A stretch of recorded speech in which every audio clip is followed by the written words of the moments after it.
Okay, now let's go to some end-time prophecy in the news. Now this from the Telegraph reads, Boris Johnson, the EU wants a superstate, just as Hitler did. The European Union is pursuing a similar goal to Hitler in trying to create a powerful superstate, Boris Johnson says. In a dramatic interview with the Telegraph, he warns that while bureaucrats in Brussels are using different methods from the Nazi dictator, they share the aim of unifying Europe under one authority.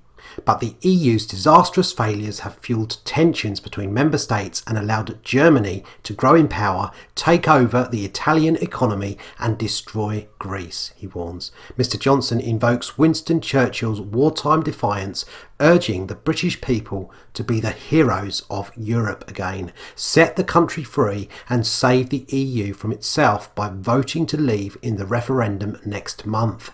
The former Mayor of London, who is a keen classical scholar, argues that the past 2,000 years of European history have been characterised by repeated attempts to unify Europe under a single government in order to recover the continent's lost golden age under the Romans.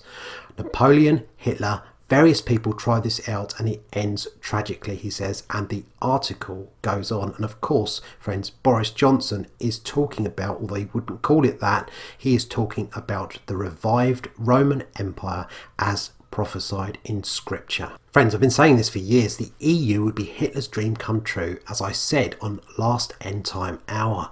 I was shocked, friends, when I found that actually the EU has Nazi roots and is based on the same vision as Adolf Hitler and prominent leaders of the EU. The EEC, as it was known back then, were Nazis, and actually this constant attempt to unify Europe that Boris Johnson, the former Mayor of London, talks about in this article is of course the spirit of the Antichrist that will eventually and temporarily rule our world.